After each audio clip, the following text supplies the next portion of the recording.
So, hello guys, what's up? It's me again, Alicia nyo, at nagbabalik ulit para sa ating panibagong video. So, mga minamahal, eto, nakikita nyo yung article ng bilyonaryo. Sabi ni Kitty, ikaw muna ang tatay ko.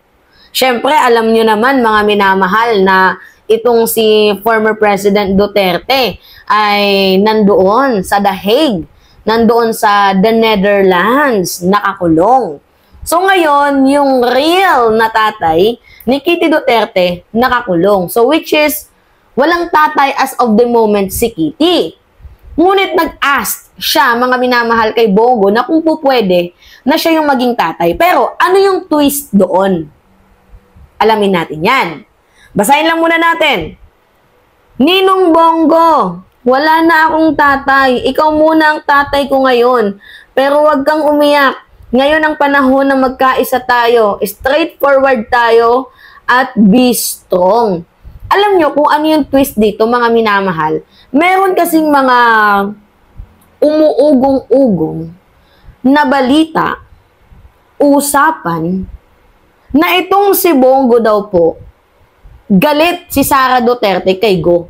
Dahil talagang sobrang close ni Bongo dito nga po kay former President Duterte.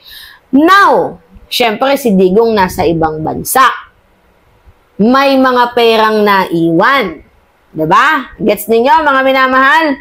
Merong mga perang naiwan dito si Kadigungan. Kung kaya't itong si Hanilet ay hindi sumama doon sa The Hague, doon sa Netherlands. And alam naman natin yung reason kung bakit hindi sumama. Sino ba namang maniniwala na wala daw passport kaya hindi sumama? Parang, pinanganak tayo kahapon? Pinaglololoko nyo ba kami? Para sabihin na walang passport? Itong si Hanilet, kakagaling nga lang ng Hong Kong. Diba? So, nagigets nyo yung punto dito, mga minamahal. Now, itong si Kitty, nag-ask na pwedeng maging tatay, kapalit na tatay muna ni former President Duterte, itong si Bongo. Ngayon, mga minamahal, dahil papalitan ni Bongo bilang ama, itong si former President Duterte, naniniwala ba kayo na merong tsansa na pati yung pera? Yung pera, yung pera ni former President Duterte, abay, ang may control na ngayon ay itong si Senator Bongo. At itong si Hanilet. Diba? Kasi itong si Hanilet, malapit din kay Go. So ngayon, mga minamahal, ano yung key points dito? Si Sara Duterte, di umano, abay galit dito kay Bongo. Kasi malapit din daw pala itong si Hanilet at itong si Bongo. Hindi lang natin alam, abay baka meron na palang eksenang ganap diyan sa pamilyang third party nang hindi natin nalalaman. Siyempre, single ngayon si Hanilet. Diba? At mapera. Gawa nga ng may iniwan si former President Duterte. Now, ang tanong, sino ang kumukontrol ng pera ngayon ni former President Duterte? Sino kaya? Si Bongo or si Hanilet? Kasi iba naman po yung pera ng joint account ni former President Duterte with VP Sara. At iba din naman yung pera ni Pulong at ni Baste. Kaya nga ayaw magpaiwan ni Hanilet, di ba? At ginawa niya na lamang palusot, mga minamahal, na syempre wala daw siyang passport at para sa bata. Nagigets ninyo yung punto dito? Ito, usap-usapan lang to. Pero there is a big tendency na baka si Bongo na ang humahawak ng pera ni former President Duterte. Lalo pat mukhang itong si Go lang din naman ang nagtaksil kay Digong. Imagine nyo mayroon akong pinakitang article sa inyo, mga minamahal. Papakita ko sa inyo. Ipapakita natin para nang may natatauhan. Yan o. Someone in Duterte's circle sold him out. Na dapat sana supposedly hindi nyo na pinauwi si former President Duterte. Pero kayo yung nagpahamak kay Digong. Humingi nga ng asylum si Digong sa China, 'di ba? Kasi balak magstay in. Kasi alam niyang may nakabinbin na warrant of arrest sa kanya.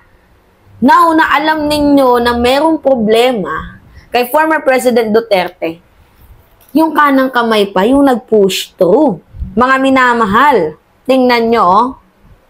Someone from his camp betrayed him. You know, someone from his camp betrayed him. He was sold out by one of his own. Maliban sa kanyang anak. 'Di ba? Nagigets ninyo? Kawawa naman si Digong after mapakinabangan. At ito yung malalao, his own most trusted lieutenant.